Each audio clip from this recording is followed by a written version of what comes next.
And we are the Coalition, loud and proud, outrage porn-free, civilly disobedient media, broadcasting live on the worldwide Coalition Radio Network, well, at coalitionradionetwork.com, facebook.com/the Coalition Radio, on the mighty Twitter at Coalition_radio, and of course the original, the mothership, at coalitionradio.us. From Coalition Radio 1.0 and 2.0, where 6 years of interviews are stored for your listening and then ultimately viewing pleasure. In fact, one of our guests tonight has appeared on virtually every version of the Coalition Radio. Well, here in La La Land, a.k.a. Rhode Island, it was another crazy adventure, as we all got to witness, in my personal opinion, stupid government tricks at work. However, there remains, if you will, bright lights on the horizon. We are blessed here in Rhode Island with not only a phenomenal place to live, not only with a beautiful place to live, with a citizenry that is dedicated to, in almost a cult-like manner, ensuring a quality of life for fellow Rhode Islanders that I believe, having been pretty well traveled, is unparalleled here around the country. Our dining institutions, our natural beauty, places like Burrowville, Block Island, South County, the East Bay, the wilds of the West Bay and Western Rhode Island. When things get back to normal, well, the city lights of Providence, the culture, the universities, and, of course, the politics. And that's what we're here to talk about tonight. We've got a very special show. Joining us live for the first time in a little bit is Representative Blake Filippi. He is, of course, the Republican House Minority Leader here in the state of Rhode Island, your House of Representatives. He represents House District 36, which includes Block Island, Charlestown, and, well, that place called South County. Also joining me for the first segment of this show is someone who's been no stranger to the show over the last few weeks. Of course, I'm talking about Dave Levesque. He is the proprietor of, if you will, of Brewed Awakenings. With 5 locations around Rhode Island, he continues, despite the best efforts, seemingly, of the government that rules here, to deliver high-quality coffee, drinks, lunch, incredible pastries to all of us in Rhode Island, and has done so throughout the entire duration of this plague. We're here, of course, to talk about, well, Rhode Island politics, which at times can be almost like a sport. We follow it in Rhode Island as if it was our own professional football team, baseball team, hockey team, all wrapped up into one. And we usually do so with a mixture of gallows humor, bemusement, a healthy dose of cynicism, and sometimes outright hilarity. This, however, is not one of those times. This state, despite the best efforts sometimes of the individuals who run it, has managed to survive, if you will, so far, one of the challenges of our lifetime, the event of our lifetime. And, of course, I'm talking about the COVID-19 plague, as we call it here in the Coalition. And the business community, despite the ups, the downs, the closures, the pauses, the purges, the near weekly, if you will, changes in direction, the fantasies of our leaders, all of that, they've stayed resolute. The core of the business community in this state is, of course, tourism, and, well, sadly, the state itself. Tourism and our universities remain if you will, one of the few dominant factors that are privately owned, privately run, privately managed in Rhode Island. But as we've talked over the last few days, we face a crisis here in Rhode Island. And so I brought Dave back on so Dave, Blake, and I can have just a little bit of a conversation. And then we're going to spend a bit of time with Blake himself to go over, well, all the other challenges that are facing Rhode Island. We remain resolute. We are a state with amazing people and amazing talents. We will overcome this, but we need to do it together, and we need to do it in an environment that is based on facts, science, information, and a healthy dose, if you will, of reality. Gentlemen, welcome to the show. Thank you both for joining me on a week that's been a lot of hard work for a lot of people, both of you. Blake, you are in the depths, if you will, of a legislative session like no other. And Dave, of course, you are a member of that dreaded private sector that creates wealth, employs people, and essentially really runs the state. Thank you both for joining us. Thank you for having us. So Blake, of course, comes from a legal background as well as a business background, sort of a Renaissance guy. He's himself involved in the hospitality space. He's a farmer and also an attorney. So let's start out with Dave. If you could give him sort of a, if you will, a sort of a tutorial, if you will. He's done some reading on it, but let's go through the basics of your program again. Sure. So, as Blake would know, trying to find employees right now is a very difficult thing. Not only the hospitality industry, but all industries, but especially the hospitality industry where we're really struggling. And now coming into this summer season, tourist people coming in, we need staffing more than ever before so we can reopen. At the same time, pandemic restrictions are starting to lift, which is also causing us to need more employees, open up stores, hours, expand. So, with not being able to get them, we looked and said, hey, how do we get people off unemployment? We're unfairly competing against the federal government with that extra stimulus of $300 that they're getting. So, you really can't get people to come back to work as easily as you would like.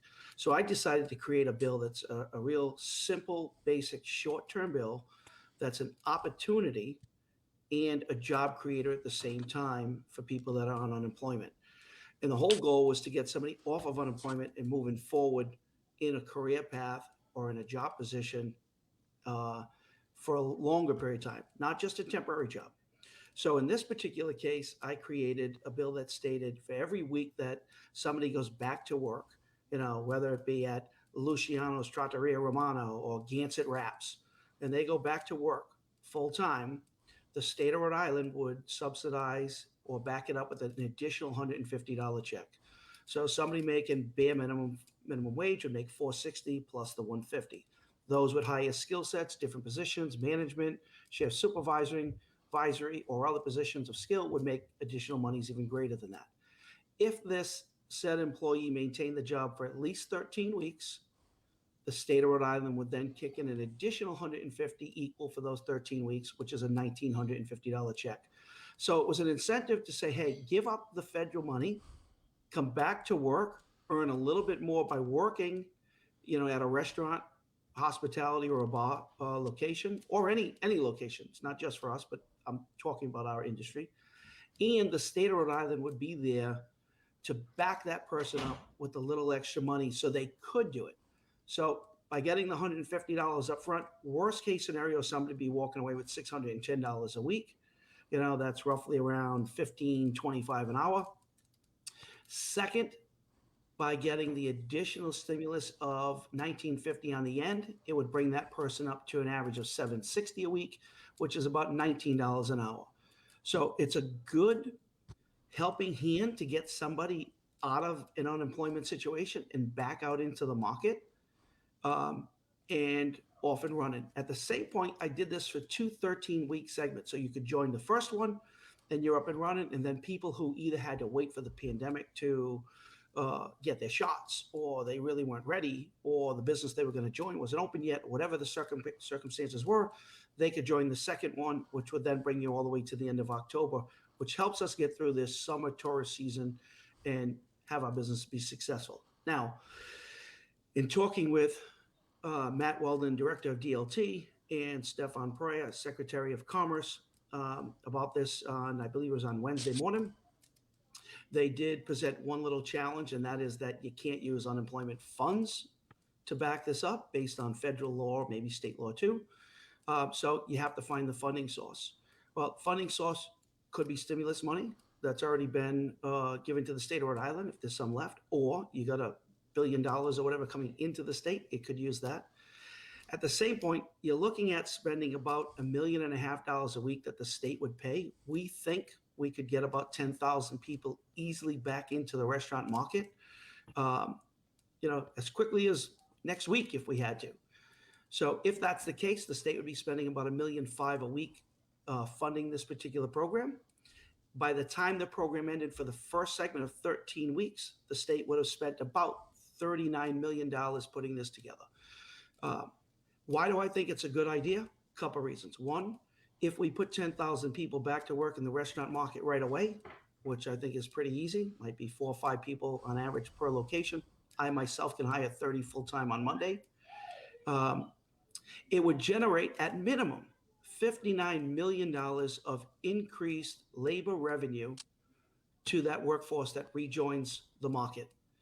That 59 million of additional labor would generate about $6.8 million in overall labor related taxes back to the state of Rhode Island. So the state of Rhode Island spends 39 million up front, and they're getting roughly about a 17.5% return on their money in 13 weeks. Um, you know, they're not going to get it all back in 13 weeks, but we keep people employed. We get people off of the unemployment.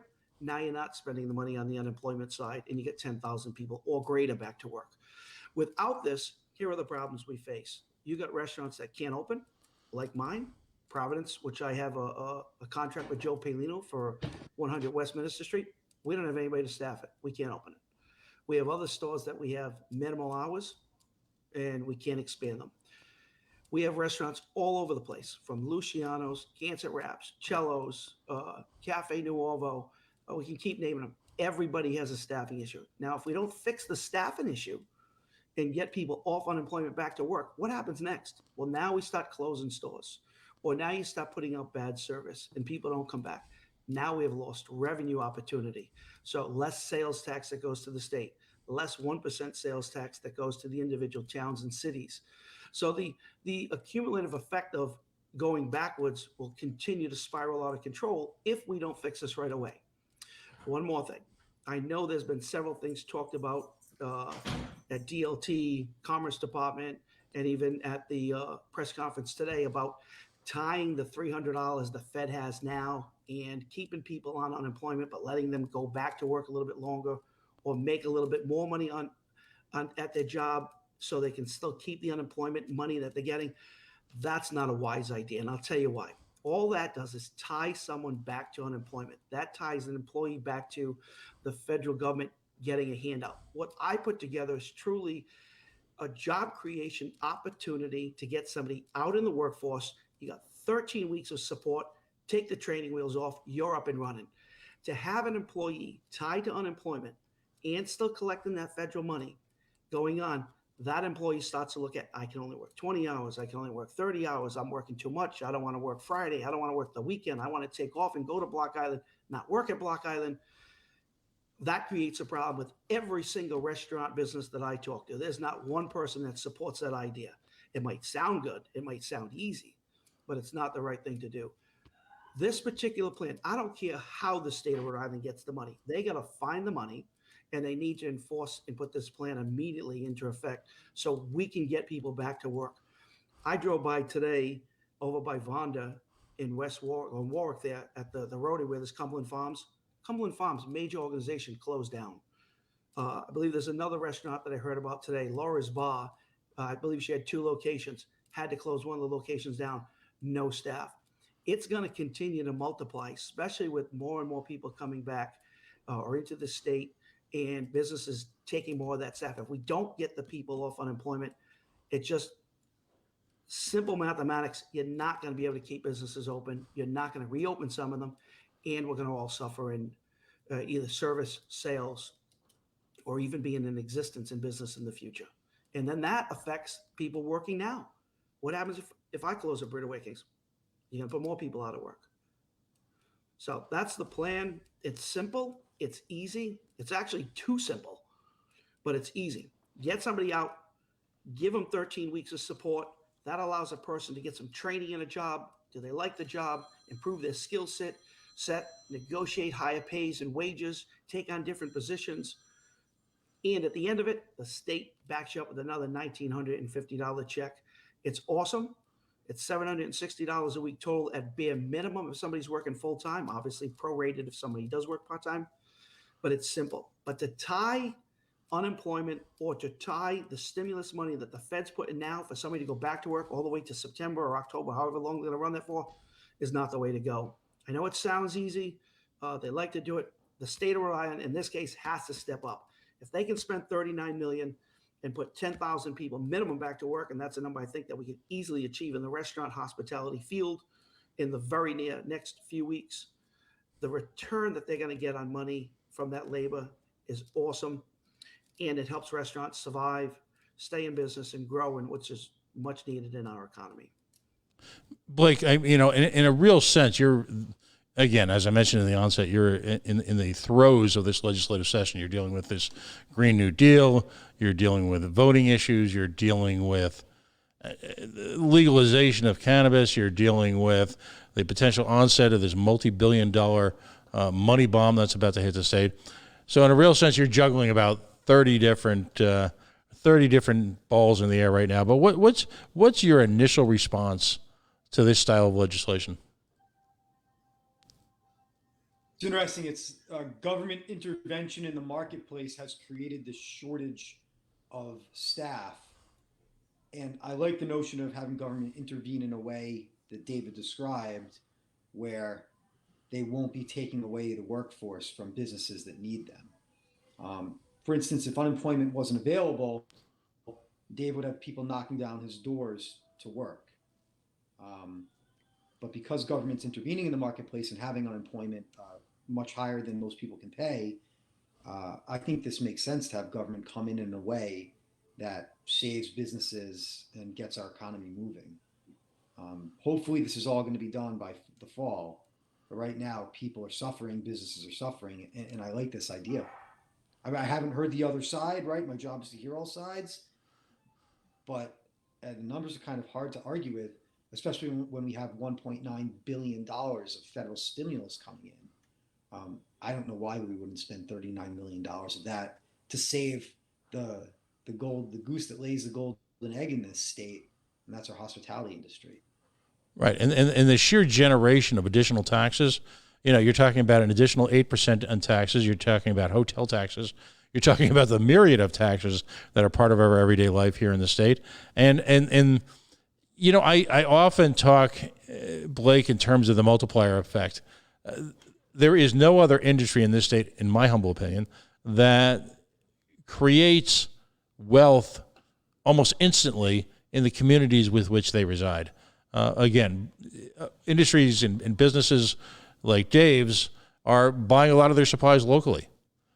And, we've had a significant farm-to-table movement here in the state over the last number of years. So you've got family farms that are intimately tied into the successes of these restaurants. And you've got, if you will, ocean-to-table now with folks like the folks in Matunic and other organizations that have invested significantly in aquaculture, which, again, break glass, people start showing up at restaurants stay open later, everybody makes money, and it's organic.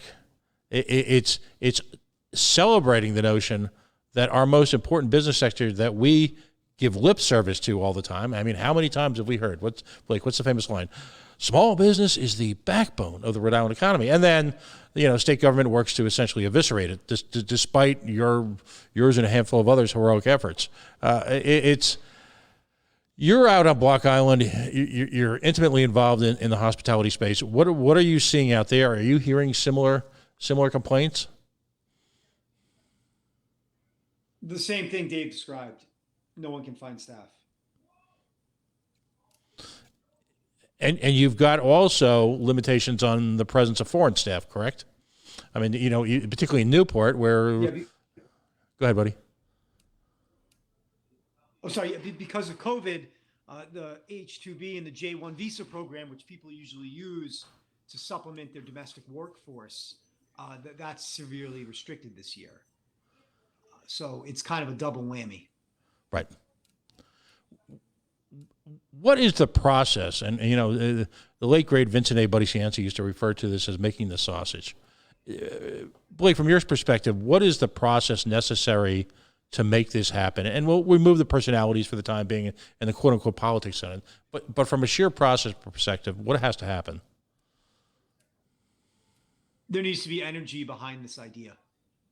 And it's exactly what Dave and his group have been doing, is talking to the right people and getting on the air and explaining it. We in many respects, we're a reactive body, and there needs to be energy out there for this notion for it to move. I mean, there'll be a bill introduced. I understand they're going to be introduced in both houses.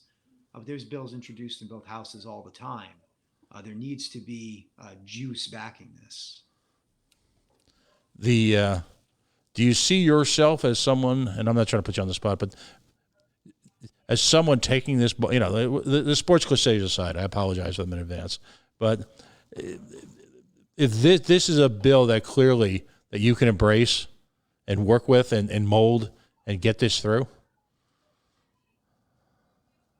So definitely, but I mean, the reality of our General Assembly is it's dominated by Democrats. They really rarely pass Republican bills unless they have to do with a hometown or something. So Dave has to get the ruling party on board. And I don't say ruling party in the pejorative, but they do have their hands on every lever of power. So we will work with him and advocate for him, but it's got to come from the Democratic Party. It just has to. Mm-hmm. Yeah. The reality that I see this, if we don't get this on, then you're going to see restaurants just not open. You're going to see restaurants start to limit hours. I'm already hearing and talking to people. I mean, there's only so many hours that somebody that owns the restaurant can go in and work in the kitchen and still try to run the restaurant because he can't get people to work there. It's already happening. I mean, you're seeing places that are just limiting hours, shutting down, not opening up at all. It's not just me. I'm fortunate we got a bunch of stores. So, if we lose one, which we already lost one that's closed, if we have another one that gets shut down, it hurts, not major. But you got somebody that has one location, they lose it. They're done. You're not going to come back for that. I mean, never mind, it's going to hurt our entire economy too. So if this is not a bill that should be Republican or Democrat. This is a bill that's common sense. Every single restaurant you go to, they're not all Republican people. Everybody that eat there isn't a Republican person. They're just a Rhode Islander. We're all together. And supporting this is common sense. This helps everybody. Helps their neighborhoods. Helps their local communities. The sales tax, the 1% tax that comes back, all of that stuff. So to me, it should be a no-brainer. There's not much common sense in politics. So I know. I agree with you 100%. In politics, frankly, common sense doesn't rule the day many times. And I'm not casting aspersions on my colleagues, but and I support the notion. But in order to get this across the finish line, my statement doesn't change. You have to convince the Democrats who run the chambers that it's the right idea.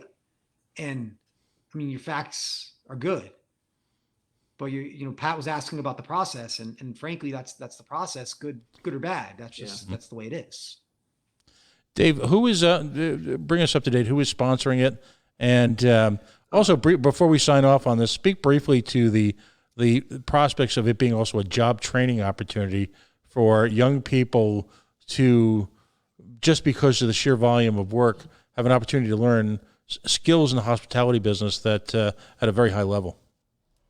Yeah, so absolutely. So here's the process of what took place. I first proposed the idea to Speaker Joe Shikachi. He said, put a bill together that makes sense.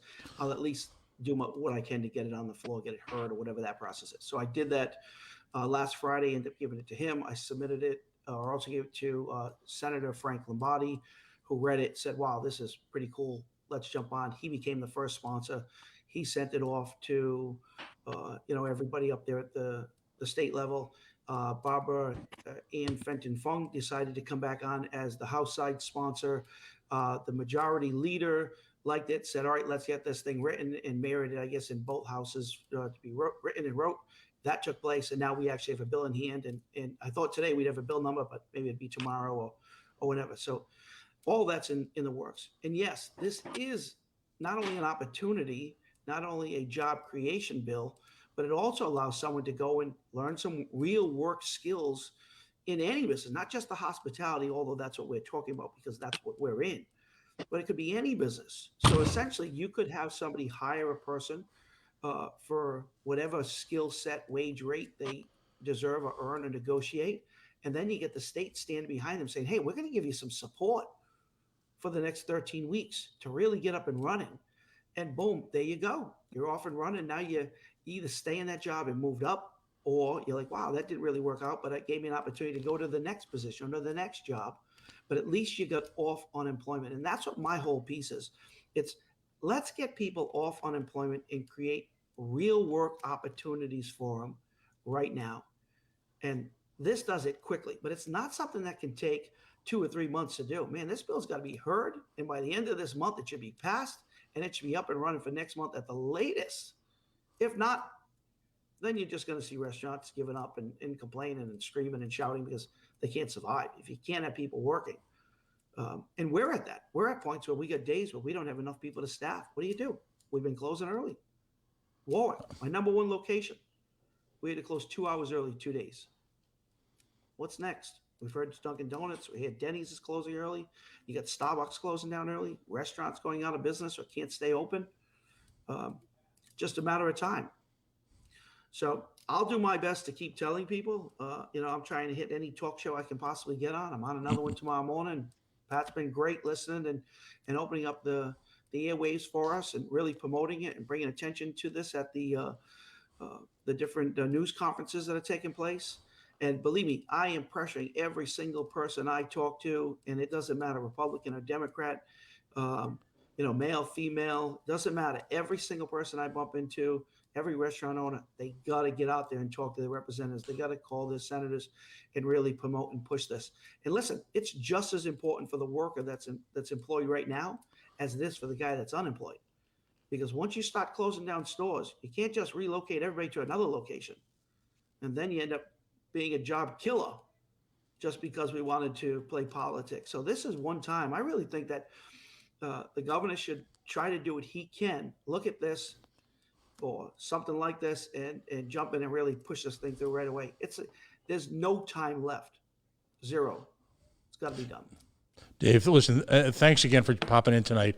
You've been, again, if I'll quote Buddy Cianci one last time, you have truly been attending the opening of an envelope over the last couple of the last week or so with this, but you're a hero for doing it. And I'm hoping, and I know this was a point I tried to make with the governor today, I am hoping that this sets the tone where stakeholders like yourself, people with incredible personal investments financially in the future of the state, are now given a seat at the table where it stops being this sort of top-down handful of people. If it's their idea, it's a good idea approach to particularly managing the business economy here.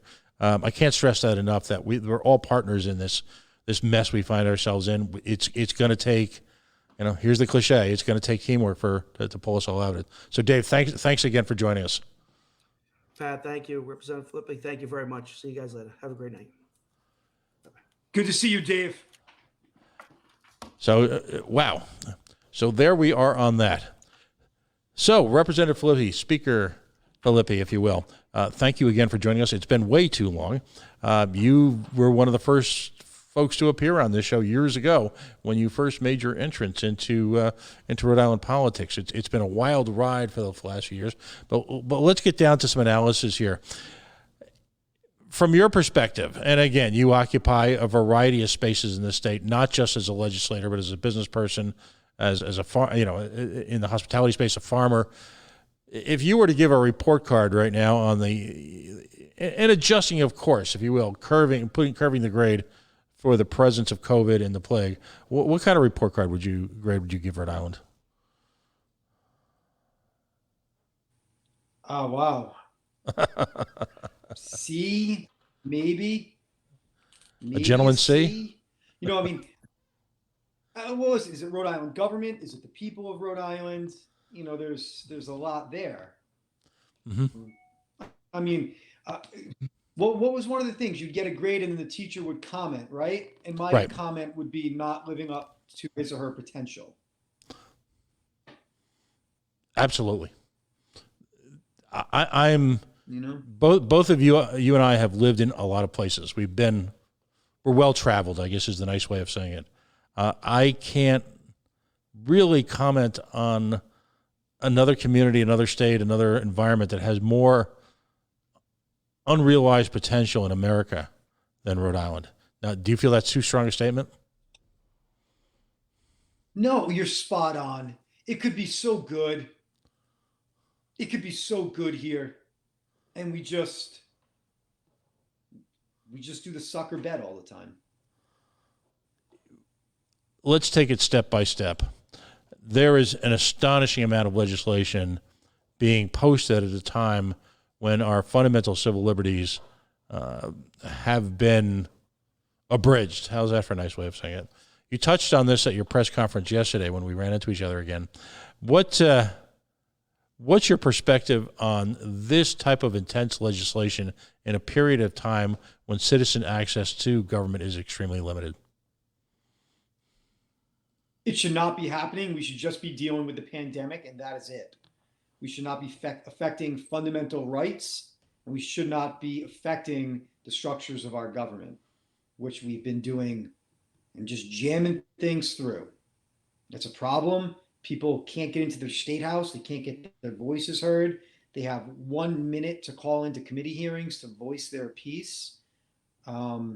It's not proper what we've been doing. We've got to meet. We've got to do our job. But given the constraints, we shouldn't be doing the revolutionary things that we are right now. What are the worst? Well, again, it's been sort of astonishing sitting back and watching this as an outsider. What do you object to most? Is it the environmental legislation, voter rights, the budget? Just lead us through each, if you will, abomination. So really, the one that is the abomination that's sitting on the governor's desk right now is the 2021 Act on Climate. We call it the Rhode Island Green New Deal because that's what it is.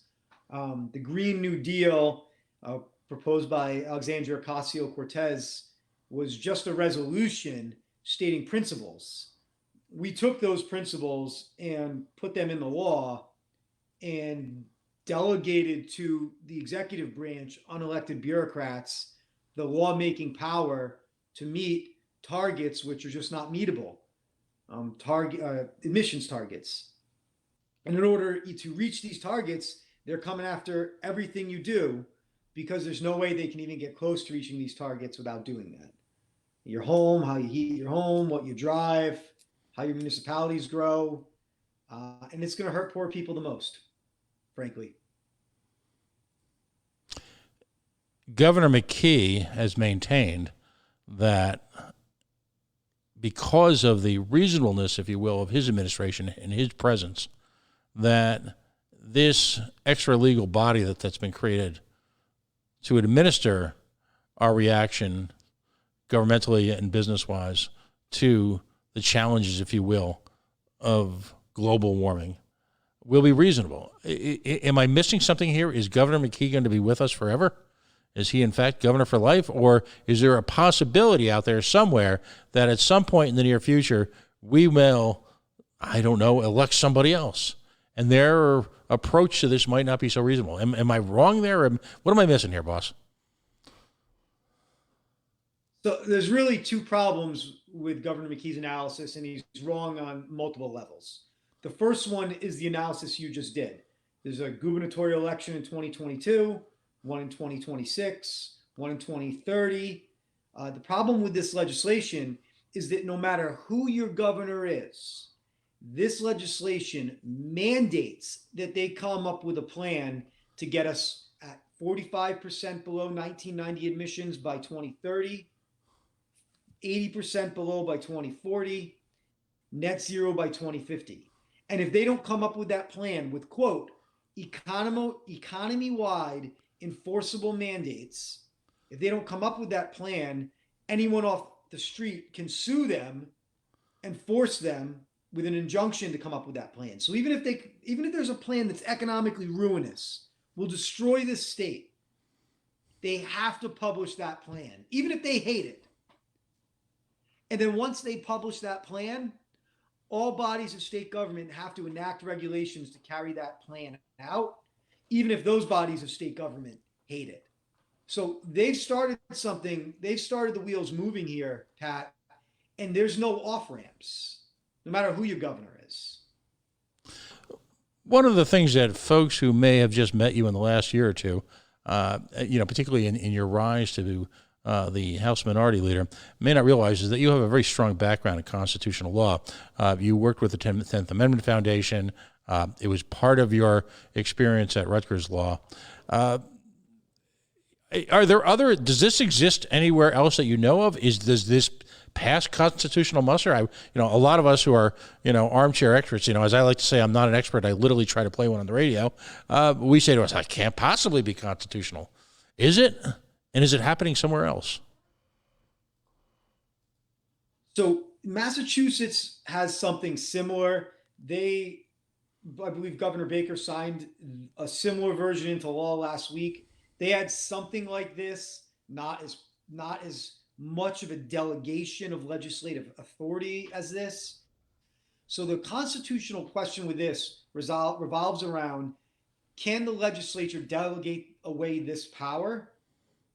And if they can delegate it away, did they do it specific enough?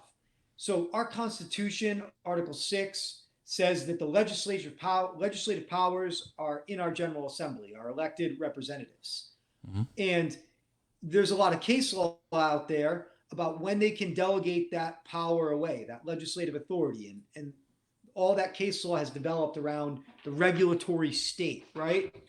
When you have regulations from the Department of Health, DEM, CRMC, they're essentially exercising a delegated legislative authority.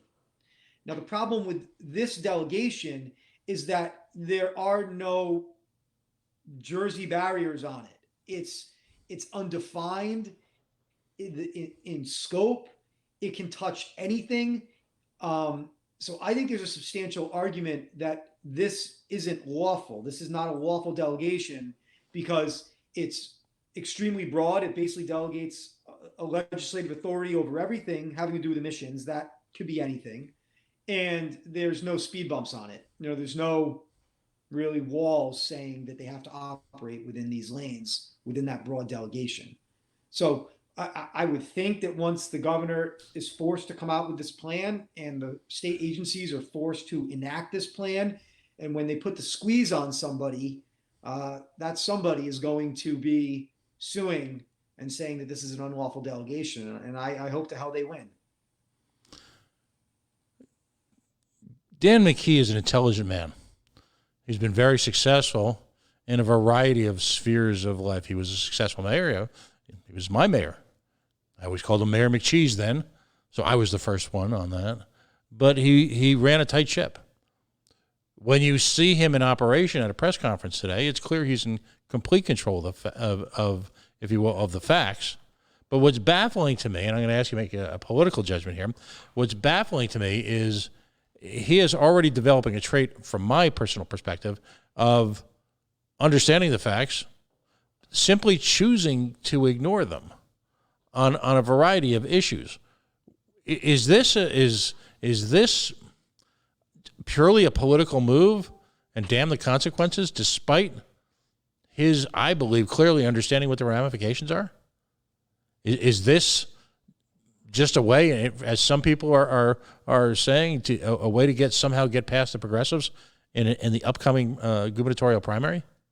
What are your thoughts? What's his underlying motivation? I haven't talked to him, right? I'm not in his head. If this is a political move, it's an abomination to throw the state under the bus in order to appease people who will probably never vote for him. I don't know if there's been phone calls from the National Party. This is something that I believe there's a strong national Democratic push to do. So I don't know where the pressure is coming from, but I believe Dan McKee is a smart man, a reasonable man, a small businessman, and nobody with that background could look at what this bill does and think it's a good thing. It's so bad that the proponents on the floor were just lying about what the bill does and doesn't do. Just lying during the floor debate because they cannot face the music about what they're doing here. It's cowardly.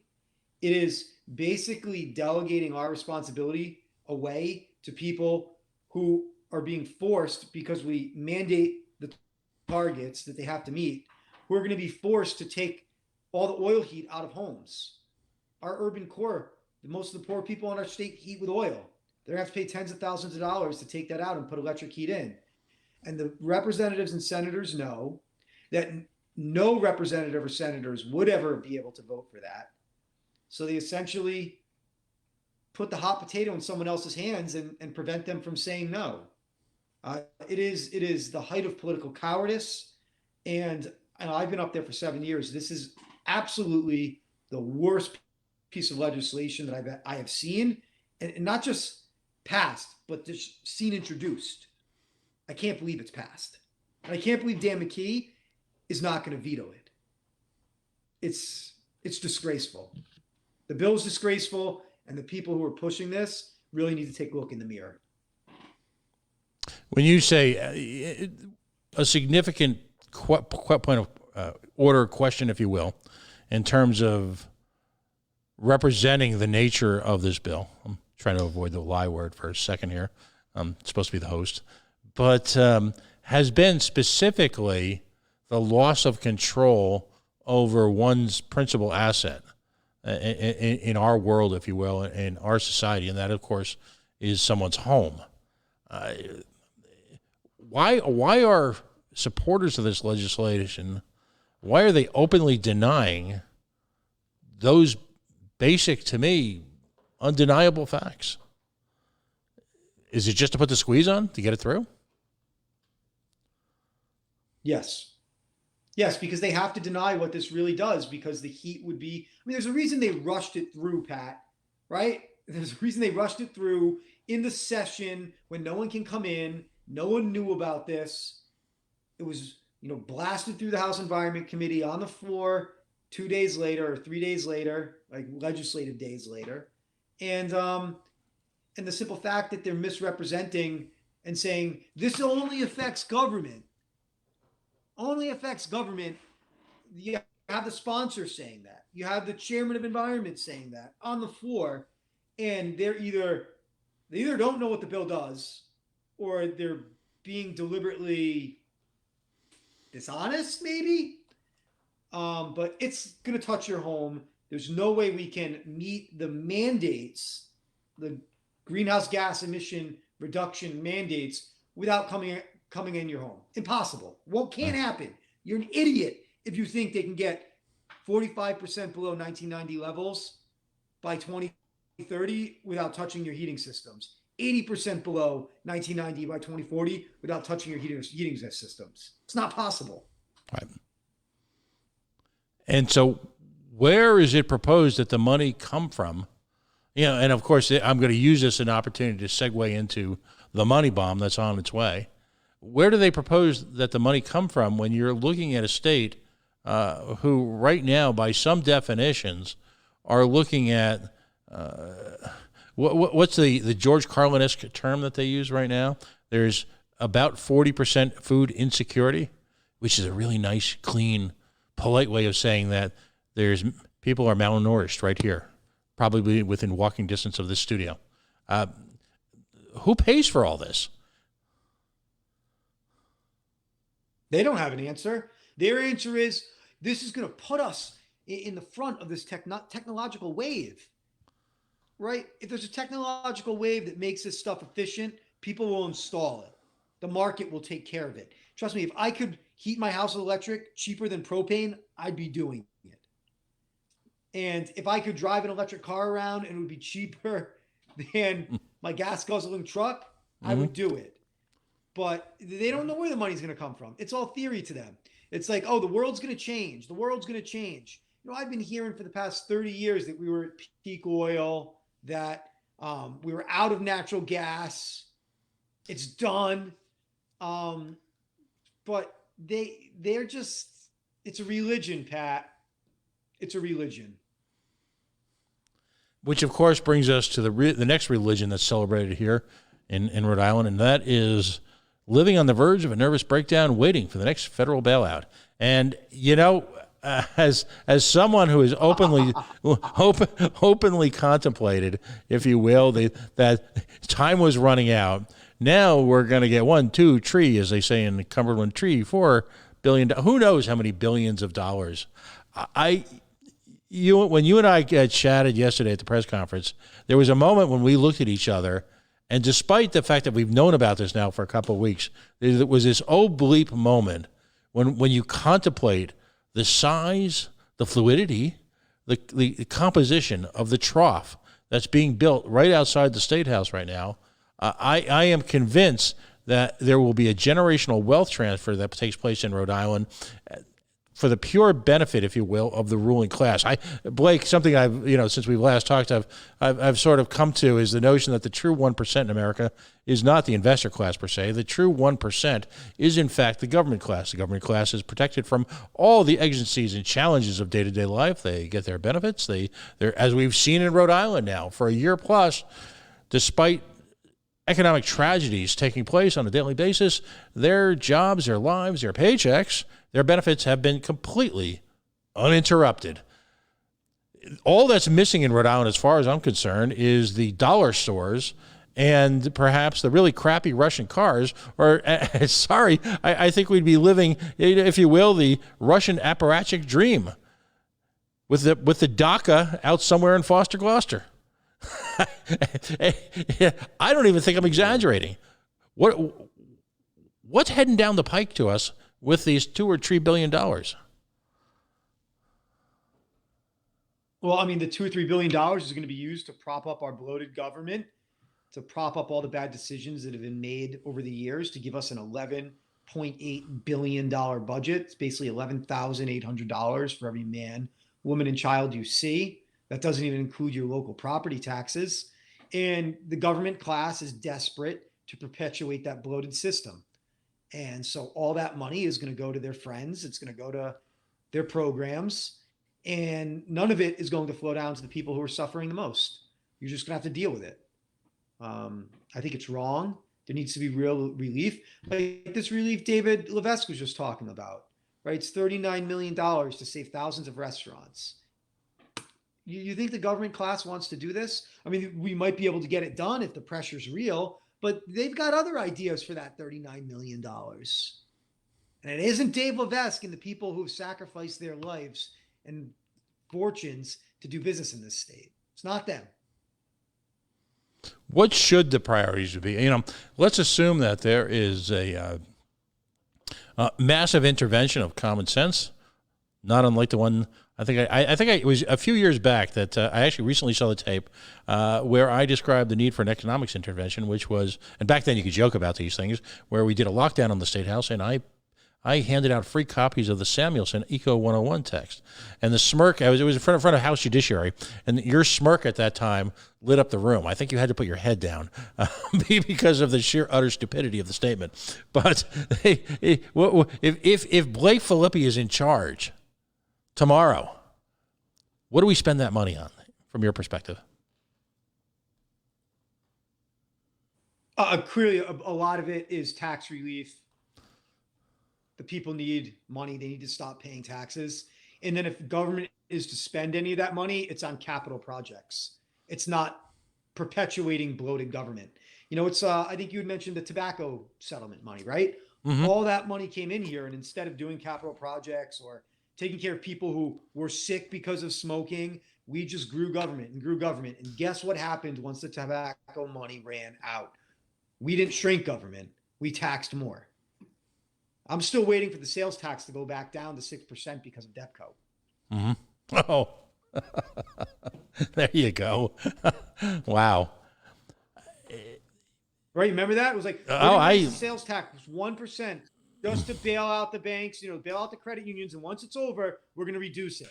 That was 1980s. And my understanding is are we actually still paying debt service on the tobacco tax settlement, which we bonded out, incredibly enough? Yeah, we bonded it out. Yeah, I think we are. I think we are. It's a moment. It's at moments like this that I look to one of my own personal philosophers for comments, and what he would say right now is, what a bunch of maroons. Bugs usually rules overall. So tax relief first. Now, cleverly, it appears that the federal government may have actually preempted us by saying that a big chunk of this cannot be used to lower taxes. At the same time, I don't believe we can use it for the real desire, which is to bail out the pension funds, because the only threat to the 1% to the government ruling class is in fact the sustenance of their precious, and I'll spare you the Gollum analogies, but they're precious pensions. I remember Gina slipping once during one of her pressers, COVID pressers, when she talked about the importance of maintaining, if you will, needed health benefits, needed security for the government class because they were working overtime. It was at moments like that I asked her about shared sacrifice. And clearly I'm the least person ever to be, ever to be called a collectivist. But to me, it was a little bit of irony involved. And I continually would ask her about the notion of shared sacrifice. That, in fact, by her own estimation, by the philosophy that she came from or emerged from, that society is judged based on the collective and the collective ability to engage in said sacrifice for the quote-unquote greater good. Have you seen any shared sacrifice at all by the dreaded government sector?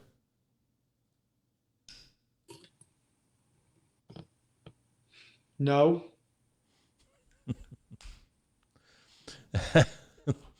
0.0. No, I haven't. You're thinking hard. You're trying, aren't you? I am. And listen, you can't bash them all, right? There's some people who do really good work. Like, for instance, the DLT when everything went to hell last year, we're going crazy, helping people out, trying to get them on unemployment. It's like you can't say that there aren't people out there who do their job and do it well, but the people have been suffering. And I haven't seen that from our government. Right. Which leads me to the next question. And this is possibly, it appears to be, with the McKee administration, the hot potato, the source of controversy. From your perspective, and to a certain degree, this is Monday morning quarterbacking. This is, we're looking in the rearview mirror here.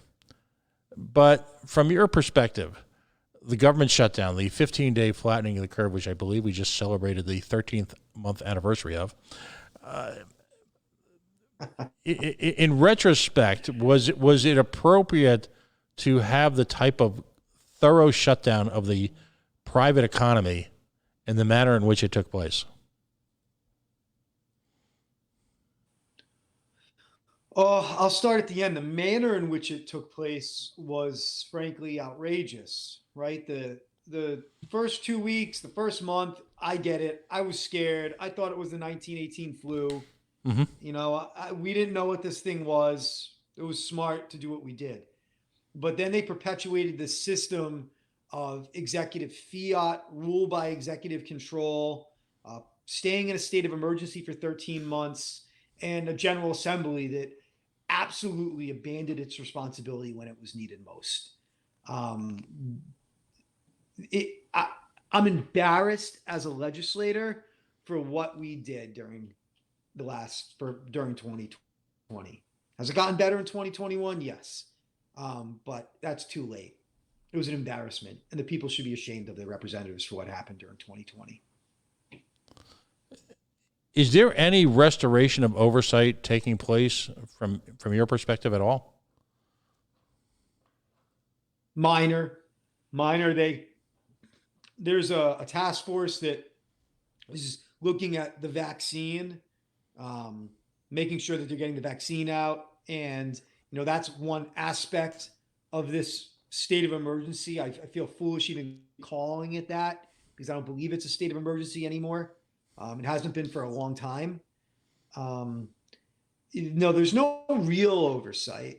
There isn't any real oversight. If there was real oversight, we'd have an answer to your question, Pat, as what is the end? What is the goal? When does this end? The fact that the people pulling the strings can't tell us that, it should scare the hell out of everybody. Right. I'll send it to you. I don't know if you had a chance to see it floating around. There's a 1 minute and 7 second video of Liz Tanner, who's by the way, you talk about the quiet powers behind the thrones, if you will. She's the head of the Department of Business Regulation. And when asked in a kind of an off-guard moment on a Zoom meeting that she sat in with Mr. Silva and the gentleman, De Silva, who is the mayor of East Providence, and folks, it's out there on the coalition social media. When asked about whether or not someone would have to mask if, in fact, all parties involved were, in fact, received both inoculations, and you have to see the video to understand the tone of her voice, the dismissive nature, the autocratic, authoritarian, and I always get this wrong, but if it may please the crown moment, where of course you do, and I don't see that ending anytime soon. And it was this rare moment of honesty when she was probably, not glancing at the official talking points du jour, and let the cat out of the bag that you're right, this isn't changing. But when you look at from an oversight perspective, let's talk about the convention center. I had the opportunity at one of the press events to query the head of the Department of Health about the overall cost of the field hospitals.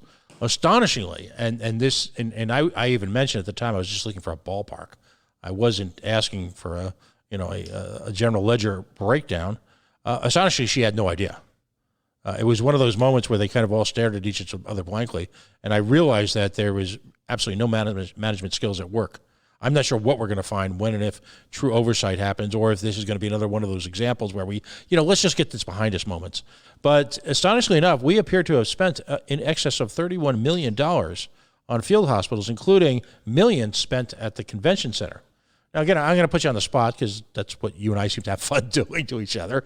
But, how much of that, and if you don't know, that's fine, because I'm coming from left field on this, but it would be fun to find out, to get a real handle on how much of that money, which was federal money that was destined ultimately for small businesses, was simply a temporary bailout of the convention center, which has hemorrhaged cash since the day they broke ground on it. And it has never made money, has never come close to making money, and has never realized its mission at any level. Is that a fair assessment? Completely fair assessment. Mind you that in normal years, we subsidize the Convention Center Authority $20 million a year. And that's to pay their bonds. So if we didn't open up a field hospital there, we'd probably have to appropriate $40 million. Who knows how much we would have to give them so they can make their debt payments. So essentially, this federal money came in and we put it in one pocket so it didn't have to come out of the state pocket. Listen, we've for a long time said the Convention Center Authority needs to change, given what was going on, and that if the Convention Center Authority didn't open, we would have to bail it out anyways. I didn't mind the federal money going to them because that just prevented state money having to go fill the gap. As crazy as that is, right? That's the fact. But in the event of and I had the opportunity to ask Governor Raimondo this little ditty. It's my contention that if we had sold the Providence Convention Center Authority in totality 3 to 4 years ago, near the peak of the market, when there was at least some market for the private use of those buildings, that we would be one whole hell of a lot better off. Is it even possible with this crew to just suggest, for laughs, I should suppose, the divestment of state property in light of what's going to happen once we, I'm sorry if I used the vernacular, my family's from Brooklyn, piss through the $2 or $3 billion that we're going to get? I mean, is there any appetite for that whatsoever at any level, at any place? And I'm referencing the kind of very honest cynicism that you expressed when we had this conversation just a few short minutes ago with Dave. Is there any appetite for that at any level whatsoever? No, there isn't. That Convention Center Authority, it's a gravy train. It's basically, there's a lot of people who are connected who get their buddies' jobs there. If you remember the story with Nick Mattiello's friend Demers, right? That was just a job that was given out to a buddy. And there's a lot of people who are connected who work there, and government doesn't want to shrink. And maybe it'll happen, but it'll only happen if we have to, not because it makes sense. If the state comes to a point where there's a solvency issue, we would have to shed state property. And that's something we probably should be thinking about. I think we should be looking at liquidating a lot of state assets, rolling them into our pension fund, and then converting our pension fund into a type of 401k, and divesting of being in the pension business. give the pensioners a bunch of money, have some type of calculation to figure out how much of that fund they own, hand it to them and say, good luck. That's what's happened in the private sector. The pension fund, let's be honest, and mostly our municipal pension funds are even worse. There really are millstones around the state and our municipalities. And it's something that was very 20th century. And people are going to be upset if they hear this, but it can't keep going on. It can't keep going on. And eventually it's going to be like Central Falls was. Right. In Central Falls, those pensioners, I think, took over a 50% cut. I don't want that to happen. I would rather give people money, empower them to take care of their own lives. And that's what we should be doing. Liquidate state assets, give that money to our pensioners, divest ourselves of these two millstones around our neck. You know, these fiefdoms that have been built with state property, get rid of it, and give our pensioners something that they can go live their own lives without being reliant upon us, because we can't do it forever. You know, there was an individual a few years back, I think it was about 12, 13, 14 years ago, maybe right around that time, who used to quote that it was about the math. And I think she became treasurer. And she talked quite earnestly that, in fact, that from a mathematical perspective, to your point, that this simply couldn't continue. Ultimately, she didn't take pension reform far enough. A few of us predicted at the time. I think we had a conversation a couple of years after that hadn't gone far enough. And now, even with record market industry, which, by the way, are hyperinflated because of our currency supply. That's another show you and I should have sometime. But even with that, we are still facing near collapse. So I guess the philosophical question I want to ask you, and by the way, I'm grateful for the amount of time you're spending with us tonight. The philosophical question that I want to ask, in sort of bringing this to a close for tonight, this pension money, again, is just another act of incredible Rhode Island fiscal brinksmanship. How long? I mean, if you're a betting man, number one, and I'll use a college analogy. Remember, we all had that big test and final exam in December, and we weren't ready, and all of a sudden it snowed that day, and it was a snow day, and they moved off the test a day or two. Are we going to take those couple of days and study harder, or are we going to grab a six-pack, and are we going to go grab a couple of trays from the cafeteria, and are we going to go snowboarding for a day or two and then wake up to the reality that, oops, we could have been studying? It's a silly analogy, but I think it's pretty compelling. What happens, and how long do you think the state of Rhode Island can milk this one? I don't know. I don't know. A lot depends on what they do nationally, right? If they keep inflating the money supply and blowing the cash all over the place, things may perpetuate, but you're going to be spending $100 for that six-pack. Like, I don't know how, economics is math. I don't know how it continues absent massive inflation and federal bailouts. And that massive inflation is going to hurt the pensioners, right? Right. You're going to get your, let's say, $2,000 a month, and it's $1,000 to buy something that's $100 today. So I don't know what's going to happen. I mean, what I see in the state and I see nationally is I don't see fiscal discipline. And the only way I think to get out of this the right way is through fiscal discipline. And I don't see any of that. So which way does the fiscal lack of discipline go? I don't know. But I don't think it can end well unless there is fiscal sanity. And we just don't have that. No. And there appears to be, once again, no compelling reason in their estimation to do so. And it's staggering when you look at the confluence, if you will, of the legislation that's been passed this week with the fiscal responsibilities and the fiscal realities we're about to face. I don't know. I don't think this movie ends well. I just don't. But any thoughts in terms? Any thoughts going into this next period of legislation. What's as we sort of close out for the night, and I want to invite you back and have you on. It's sort of an open door. We broadcast. We as an organization now, we're on the air 4 to 5 nights a week, 2 to 3 hours a night with programming, hoping to grow that and specifically afford thought leaders like yourself an opportunity, a forum, a platform where you can engage in a long-form conversation like this. I know it's not everybody's cup of tea, particularly in the year 2021, because we all have that sort of short-term attention span theater going on with politics. We want everything nice and neat. But as you can tell in the conversation tonight, there is nothing that's nice and neat, and it's not about to get nice and neat. But what are you facing? What's next up in legislative whack-a-mole, a.k.a. Halitosis Hall, a.k.a. Mortar, a.k.a. the Rhode Island General Assembly?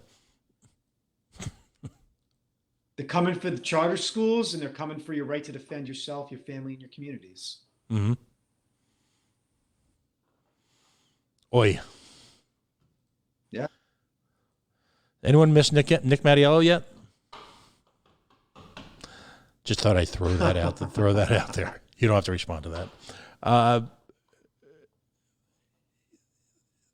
The charter schools, I whip out little hashtags like end public education, and of course the collective audience loses their mind on me, because who will then enforce standards? Who will look to the educational possibilities for particularly as what we call now BIPOC, people of color?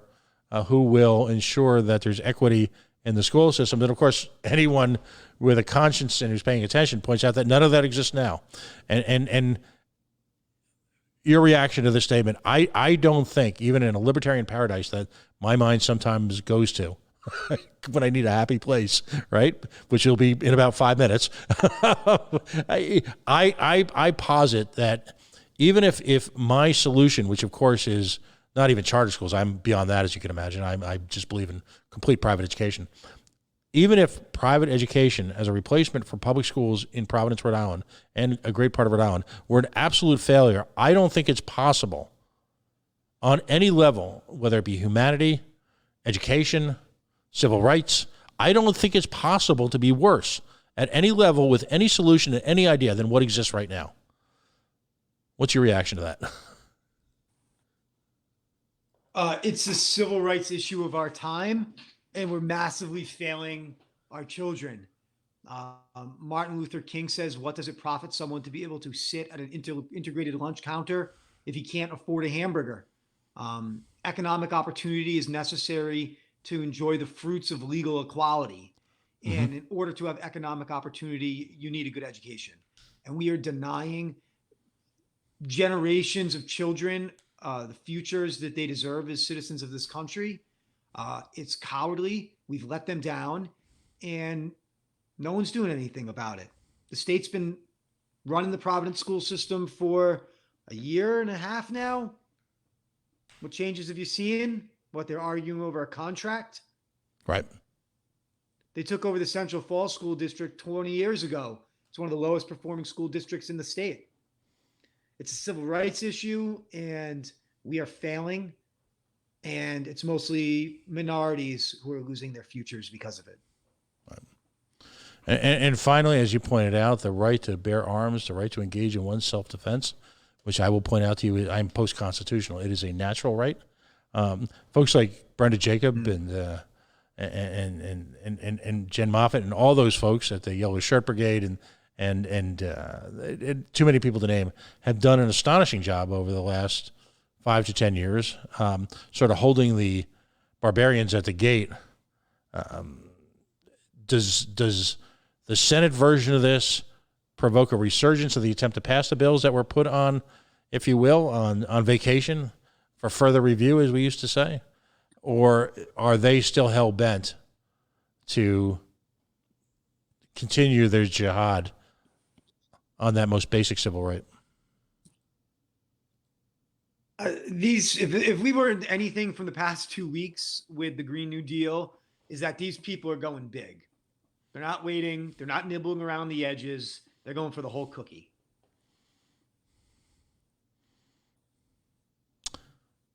There you go. Blake Filippi, thank you so very much for joining us. I know this ran a little bit long. I appreciate you spending time with Dave and sort of having a little kumbaya moment over an attempt here by an individual businessman and a group of business people to resurrect and save, if you will, as you pointed out so aptly, the golden goose. And again, I appreciate and I'm grateful for the work that you do.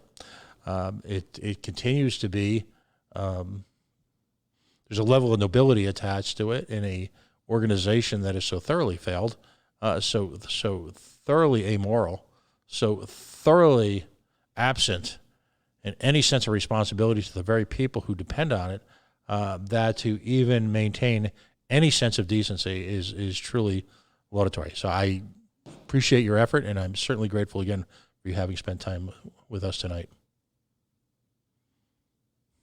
Thank you, Pat. It's good to see you. Well, again, open door, buddy. Just we've got a facility here that speaks to civil rights and speaks to civil liberties. We have people who, from both sides of the political aisle of goodwill, coming here to fight those fights. And very often we call it the coalition because there is overlap. There are good people on both sides. The trouble is there's not apparently enough of them. And that's something we will all work on together.